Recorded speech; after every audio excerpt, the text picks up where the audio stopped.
Help me, brother! I fled to my brother's place in the middle of a freezing winter night, wearing ragged clothes. I was holding a baby in my arms. My brother was speechless at the sight of me, so changed. Thin and frail, clad only in a ragged thin shirt and barefooted.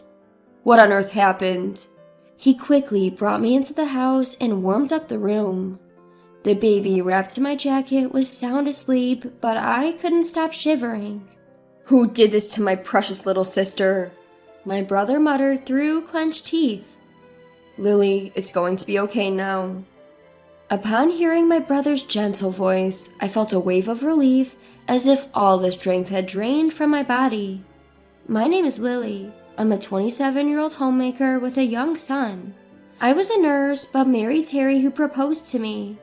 He is the son of the director of the hospital where I used to work and was handling administration there. Terry was working at a hospital.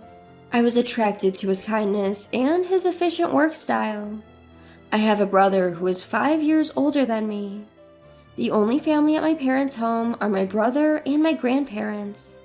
In fact, when my brother was in 3rd grade and I was 4, our parents died in a car accident. They were hit head-on by a truck whose driver had fallen asleep at the wheel. My mother, a nurse, was working late, and it was when my father went to pick her up that the accident happened. My brother says he still remembers what our father said when he left to pick her up. Derek, I'm counting on you to take care of Lily. He probably said it casually, like, look after the house while I'm away and take care of your 4-year-old sister. But for my brother, it became unforgettable words. He often talks about it.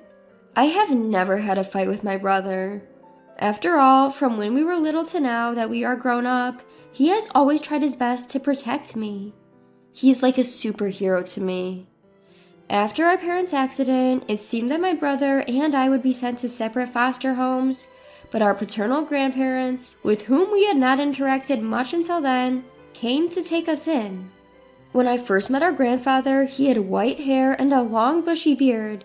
He looked just like a Santa Claus out of a storybook.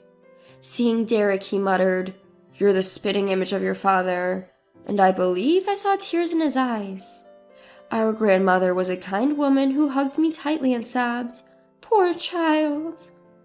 Later, I heard that our father had a falling out with our grandfather and left the family home in what amounted to running away. Grandfather wanted him to continue the family business while our father wanted his freedom. Neither of them would yield, and they ended up parting on bad terms without keeping in touch. So Derek and I ended up moving to our grandparents' house, nestled in the rural mountains. Our grandfather was a renowned potter. His work was famous, and a single teacup could go for several thousands of dollars. Thanks to this, Derek and I were brought up without any financial difficulties. Our grandfather was stubborn, hated dishonesty, and dedicated himself completely to his work. Our grandmother was incredibly kind. Even though our parents were no longer with us, under the watchful eyes of our grandparents, we grew up happily. Derek went off to a prestigious university in the city, while I attended nursing school. We both had the chance to follow our dreams. But then our grandmother's health deteriorated. Derek, who had been working in the city, returned home. I wanted to return too, but as I was still a student, Derek advised against it. Derek has always been interested in our grandfather's work, but has been firmly told to follow his own path, which led him to attend university. I think our grandfather must have regretted forcing our deceased father to continue the family business, and didn't want his grandchildren to go through the same thing. However, Derek insisted on being taught pottery by our grandfather. He had always been handy, so pottery was a good fit for him. Besides, Derek was good at everything: academics, sports, and he was popular amongst his friends. He was truly a superhero. He took care of our sick grandmother while learning the trade from our grandfather. After I graduated from nursing school, I started working as a nurse. That's when I was proposed to by Terry, and we got married. We had a grand wedding, and the joyous smiles of Derek and our grandfather are what I remember the most. Derek brought pictures of our parents to the wedding. "We all just want you to be happy, Lily, including our late mom and dad," he said, shedding tears openly. Our grandmother, who was too ill to attend the wedding, cried tears of joy when she saw the video of the ceremony. I was truly blessed with a great family. I quit my job as a nurse, moved into my husband Terry's family home, and began to support him as a full-time homemaker. We had a child, my husband was kind, and we were living a happy life. But then, until that time, my life had seemed all smooth sailing. I, at the time, couldn't even imagine the hellish days that were to come. Not long after, my grandmother passed away. Terry attended the funeral with me and comforted me. My grandfather's disappointment was so severe, I couldn't even speak to him. While supporting our grandfather, my brother Derek immersed himself more and more into his pottery. Half a year passed since then. "Help me, brother!" I fled to my brother's place in the middle of a freezing winter night, wearing ragged clothes. I was holding a baby in my arms. Upon seeing my drastically changed appearance, Derek was at a loss for words. I was so skinny and weak, just wearing a thin, tattered shirt and barefooted. "What on earth happened?" He quickly let me in and warmed up the room. The baby wrapped in my coat was sound asleep, but I couldn't stop shivering. "Who did this to my dear sister?" Derek murmured, clenching his teeth. I felt a wave of relief wash over me as if all strength had left my body. I didn't want to worry Derek or our grandfather, but I had no choice but to tell them. I began to recount the events at my in-laws' house. Terry and I were living together, but due to my in-laws' concern that I should rest during and after pregnancy, we moved into their house. My in-laws were both remarried, and Terry was the stepson of my mother-in-law. They seemed like a genuinely close family. I was happy that I and my child could become part of this family. My father-in-law was kind to me. He told me to make yourself at home, and I really appreciated his kindness. Since I had no father, his kindness was even more precious to me. However, my mother-in-law seemed not to like this. "You're flirting with my husband, aren't you? You disgusting woman," she suddenly began to say. She started harassing me when my father-in-law was not around. "You're an uneducated child with no parents. You don't qualify as a wife. We are not of the same status." As she says, not just verbally abusing me, but also causing physical harm, like spilling boiling water from a pot towards me, finding pins in my meals, and even trying to push me down the stairs. It was life-threatening. My mother-in-law's family has a long-standing reputation in the retail business, managing a major department store chain, which is currently run by her brother. "Your background is miles apart from mine, you know. I can't blend with someone who grew up in poverty," she says, looking down on me. And then a situation arose that added to my troubles. With a shortage of staff in the hospital, I, a former nurse, would often be called in to help, working alongside my husband, Terry. I noticed something quite unsettling during this time. Terry, being the son of the hospital director, was seen several times reprimanding the nurses in an unreasonable manner. "Move quicker! You're a nurse getting paid, aren't you? Don't slack off just because my father is lenient. Once I take over this hospital, I won't be so forgiving. How many times do I have to tell you? Order the supplies in advance. They're not cheap, you know. Don't take running a hospital lightly." Such unreasonable remarks towards the nurses who are working hard for the patients. "Terry, don't you think that's too harsh? Everyone here is trying their best," I interjected, which he didn't take too kindly. In front of the other nurses, he flew off the handle, furious that I had stood up to him. Since then, Terry became distant towards me. Perhaps it was also influenced by my mother-in-law, who had been telling me from the start that, "You're too soft on your wife. She's taking you for granted." While my father-in-law was still well, he couldn't be openly hostile or abusive in front of him, but then my father-in-law felt seriously ill and became bedridden. When it rains, it pours. My mother-in-law seized the opportunity and made me take care of all the chores, treating me like a housekeeper. I was extremely busy, carrying my son on my back, cooking, doing laundry, and cleaning.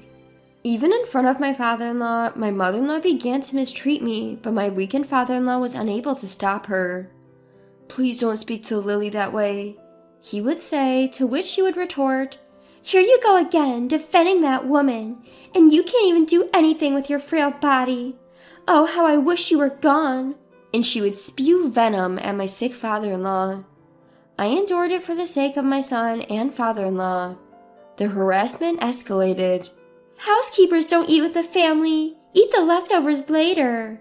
She told me to eat the scraps. I was so upset that I lost my appetite. When I looked in the mirror, I was shocked to see my gaunt and ragged reflection. My husband said, "I only married you because you were a bit attractive, but I never thought you'd become such a shabby woman.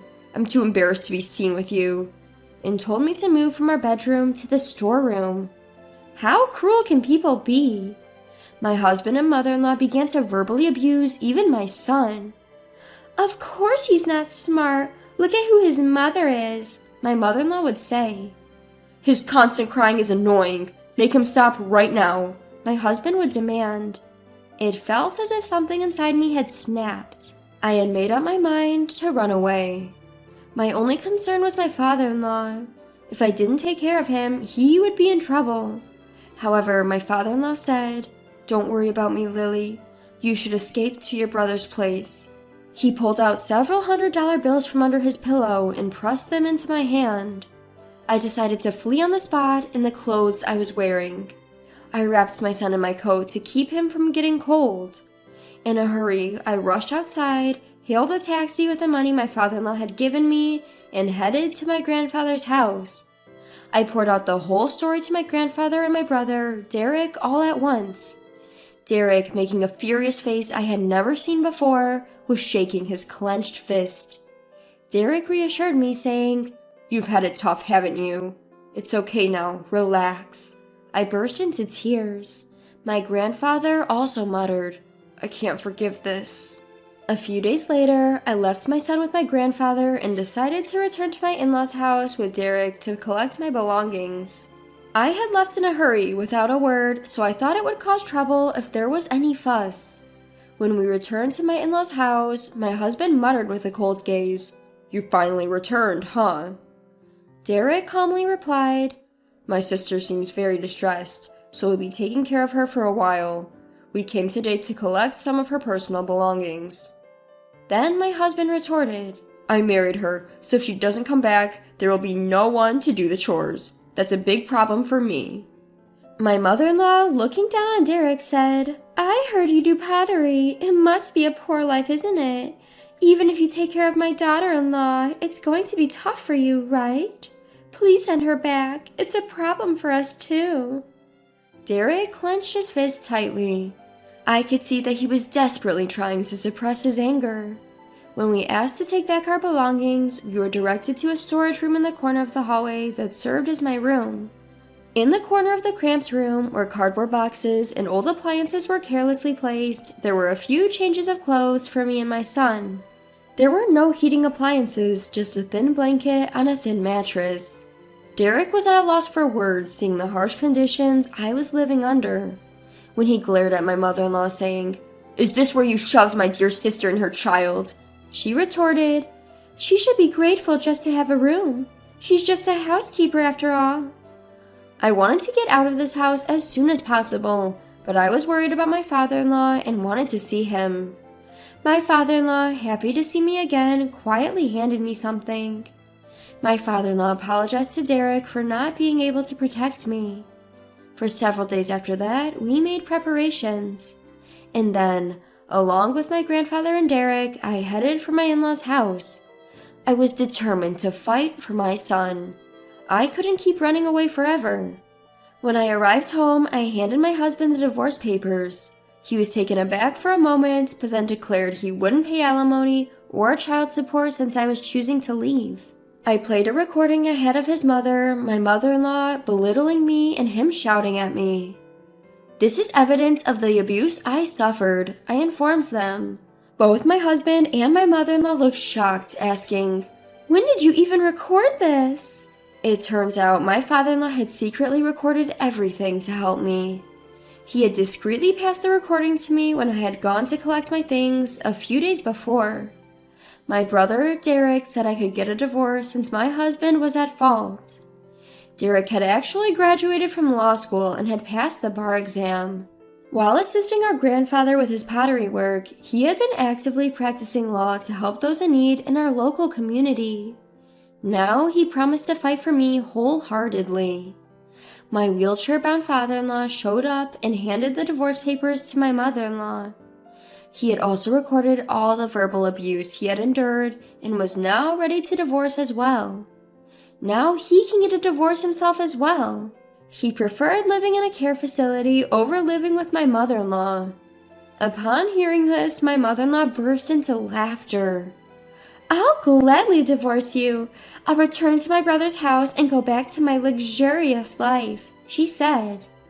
At that moment, my grandfather was making a call stating, "I'll terminate any contract with a family like this." It turns out the major department store run by my mother-in-law's brother was on the verge of bankruptcy. He had been eagerly trying to strike a deal to exhibit and sell my famous grandfather's pottery and was close to finalizing it. Immediately, a call came from her brother, the department store owner, severing ties. My mother-in-law blanched, muttering, "That's impossible," and sank to her knees.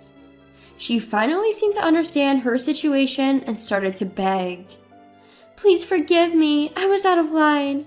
I have nowhere else to go. Please let me stay here. Lily, I'm sorry. Please forgive me." There's no way we could forgive her now. We all coldly stared at my weeping mother-in-law. However, just one person still didn't seem to fully grasp the situation. It was my husband who said to me, "I'm set to inherit this hospital. If you want a divorce, I'll pay alimony and child support. I'll marry someone younger and prettier than you." But then my father-in-law said a single sentence. "The hospital has been sold," he declared. His eyes widened in shock. "What?" In fact, Terry, requested by my father-in-law, had been pulling the strings. "Get out of here right now!" my father-in-law screamed at his stepson. My husband's face turned white. My husband was not legally adopted to my father-in-law, who was actually his stepfather. Because of this, he had no legal claim on his stepfather's assets. On the contrary, I was legally adopted by my father-in-law, who had taken good care of me. Sensing the tide of events, my husband quickly changed his tune, pleading for a fresh start with me. I coldly dismissed him. Afterwards, me and my son were doted on and enjoying life at my grandparents' house. He now cried less often. He spent his time playing in nature, finding flowers and insects. My in-laws divorced. The audio tape proved crucial, establishing the fault of my mother-in-law. According to common acquaintances, my mother-in-law and husband are now living at a small rented apartment. Their attempts at finding new jobs haven't gone well, and they seem to be getting by on part-time work. Their days are filled with endless quarrels, each blaming each other for their current situation. My grandfather is living comfortably in a high-end senior home, and my son and I visit him often. Terry, as always, continues to work with pottery under my grandfather's guidance. My mother-in-law's brother, who wasn't at fault, held the pottery exhibition at the department store. At the exhibition, my brother met a lovely woman who has a fondness for pottery, and they've started dating. I expect we'll hear good news from him soon. I work as a nurse at a hospital near my grandfather's house. It was my dream to become a nurse like my mother, and now I find fulfillment in caring for my patients.